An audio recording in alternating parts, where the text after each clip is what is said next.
ओम नमः शिवाय। श्री शिव महापुराण कोटि रुद्र संहिता अध्याय 20 भीमना उपद्रवનું વર્ણન।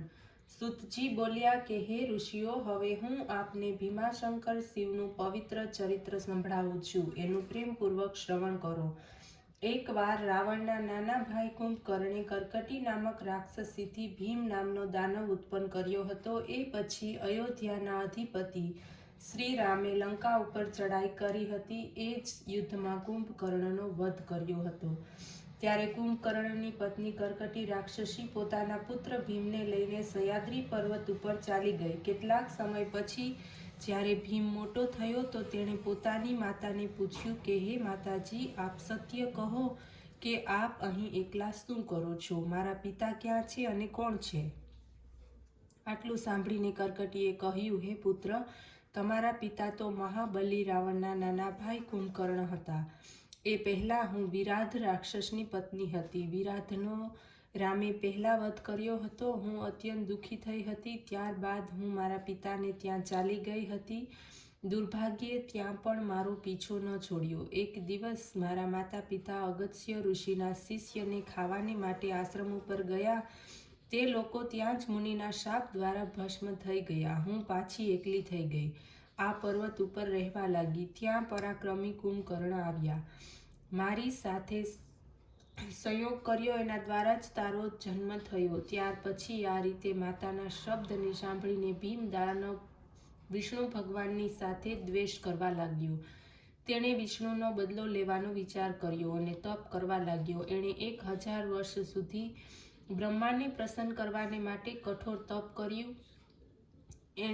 એને કારણે એના મસ્તકમાંથી ભયંકર તેજ નીકળીને સંસારને પીડિત કરવા લાગ્યું।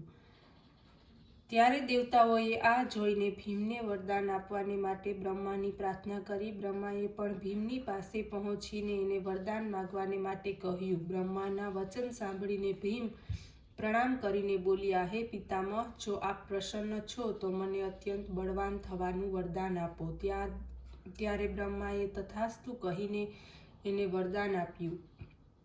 વરદાન મેળવી પ્રસન્ન થતો ભીમ પોતાના સ્થાને પહોંચ્યો। પોતાની માતાને પ્રણામ કરીને તે બોલ્યો, હે માતાજી, હવે તમારે દુઃખી થવું જોઈએ નહીં। હું હવે શીઘ્ર જ વિષ્ણુની સહાયતા કરનાર ઇન્દ્ર વગેરે દેવતાઓનો તેમજ વિષ્ણુનો વધ કરીને પિતાનો બદલો લઈશ।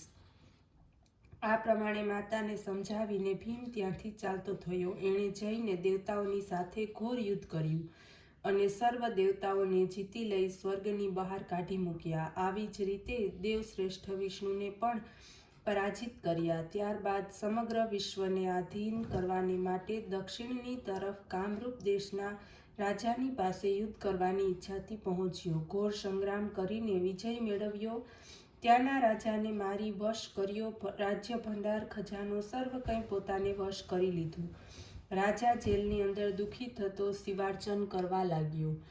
એણે એક પાર્થિવ શિવલિંગ બનાવીને ત્યાં જ સ્થાપના કરી એનું પૂજન વગેરે કરીને પંચાક્ષર મંત્ર ઓમ નમઃ શિવાયનો જપ કરવા લાગ્યો। આ બાજુ એની દક્ષિણા નામની પતિવ્રતા પત્ની પણ પતિની મુક્તિને માટે પાર્થિવ સદાશિવનું વિધિપૂર્વક પૂજન કરવા લાગી। દાનવ ભીમ તો અભિમાનમાં ચકચૂર બનીને વ્રત ઉપાસના વગેરે ધર્મ કર્મ પુણ્ય યજ્ઞ વગેરે સર્વનો વિનાશ કરવા લાગ્યો। ત્યારે ભીમ દાનવના આ પ્રકારની ઉપદ્રવોથી દુઃખી થઈને વિષ્ણુ વગેરે દેવતાઓએ મહાકેશ નામની નદીના કિનારે જઈને સદાશિવના પાર્થિવ લિંગની સ્થાપના કરી।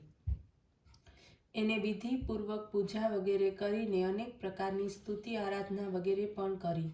દેવતાઓની પ્રાર્થનાથી સંતુષ્ટ થઈને સદાશિવ ત્યાં પ્રત્યક્ષ થયા અને બોલ્યા, હે દેવતાઓ તથા ઋષિઓ, હવે આ સમયે આપને શું દુઃખ છે? ઠીક ઠીક કહો, હું સર્વ પ્રકારના સંકટોને દૂર કરીશ, તમારું રક્ષણ કરીશ। ત્યારે દેવતાઓએ કહ્યું, હે સ્વામી, કર્કટી રાક્ષસીના ગર્ભથી કુંભકર્ણના વીર્ય દ્વારા ઉત્પન્ન ભીમ નામનો દાનવ સંસારનો નાશ કરવાને માટે તૈયાર થયો છે। એ દુરાચારીને કઠોર તપ કરીને બ્રહ્માની પાસેથી વરદાન પ્રાપ્ત કર્યું છે। તેનાથી જે અભિમાનમાં આવીને નાના પ્રકારના ઉપદ્રવ કરે છે, સંપૂર્ણ ધર્મ કર્મ વગેરેનો નાશ કરતો રહ્યો છે। હે સ્વામી, જલ્દીમાં જલ્દી એનો વધ કરીને આપ ધર્મની, સંસારની અને અમારી રક્ષા કરો. આ સાંભળીને ભગવાન શિવ બોલ્યા, હે દેવગણો, હું તમારું આ કાર્ય શીઘ્ર પતાવું છું. તમે લોકો આ સમયે મારા પરમ ભક્ત કામરૂપ દેશના રાજાને જઈને કહો,